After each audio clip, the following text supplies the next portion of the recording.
I met Chris first by calling him on the phone to talk about, I can't remember what it was about, but we had a great conversation. And when I was later in Portland, Oregon, on a gig at Mississippi Studios with a band, and my amp broke down, I felt I was friendly enough with Chris to call him and say, hey, do you have an amp I could borrow to cover me? Because sound check is almost over and I have no sound. We talked about the amps he had, picked one out, and Chris sent the amp over in something less than like 30 minutes to the gig. And I might have been a little excited. You maybe so. I couldn't see. So there's the amp, and everything went on. I played one chord, and two of those three people yelled out loud, and I think one of them said, "What the?" And I was like, I don't know. It sounds incredible, right? I hope.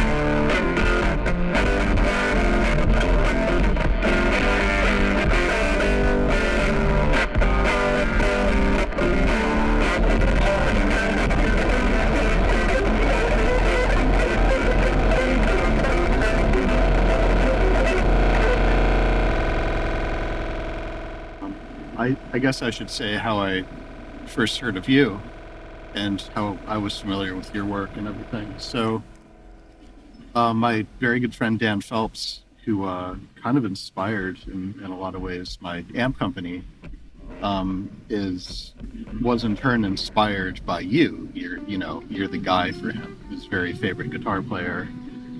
And a lot of my other friends who are incredible guitar players, like Alex Kallenberger, Ryan Miller, anyone who's kind of experimental into real emotion and expression and originality in their music, you're kind of their favorite person. We call them the Torn Acolytes. Met you at NAMM and I realized you're a really friendly person who is also interested in what I was doing. Yeah, that was actually a good meeting, because you were showing the preamp, and I walked over to the booth, because I thought one of the best fuzzes I had ever heard was now being played on the rarefied place of a stupid NAMM show where there's so much noise that you must psychologically filter out. So I followed the sound. I didn't really know. I didn't know I was going to you. I just followed the sound. Went there and yeah, it's fun. Let's call it an artistic dog whistle.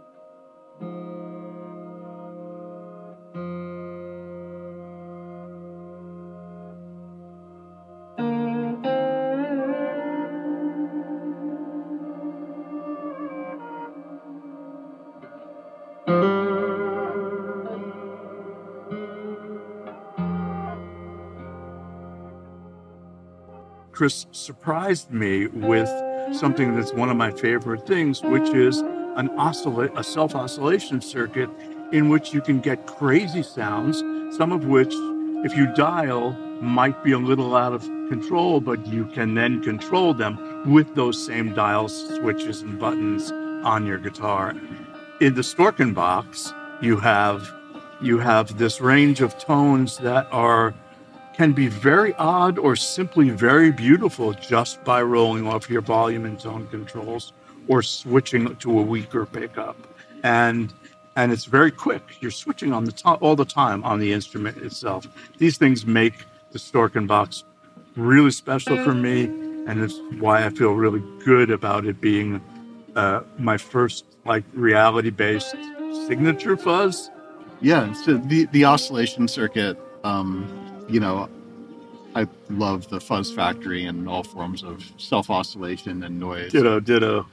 I know that you like it too. Yeah, the Fuzz Factory is trombetta stuff with oscillations. It's good. So I took an idea that I basically misunderstood from one of my technicians, Carson. And he was like, oh yeah, I do this crazy thing with a diode, or I'm trying to do, or had the idea, I don't even think he had done it, of putting a diode network in the positive feedback loop to get some sort of sub-bass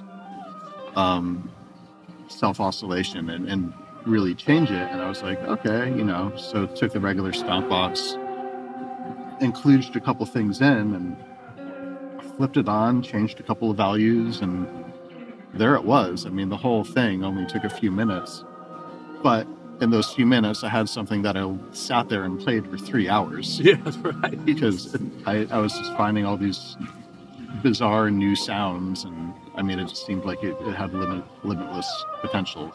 Sort of Kakigori experience. What's happening here?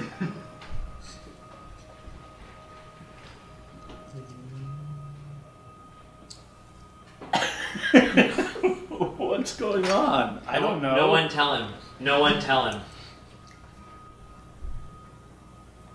Seeds. It's cool. I can go from the bottom. Seeds? Seeds, yeah. Oh man. Hard seeds. I can't chew them. Oh, that sucks. No, it's good. Because I'm gonna eat the other stuff.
So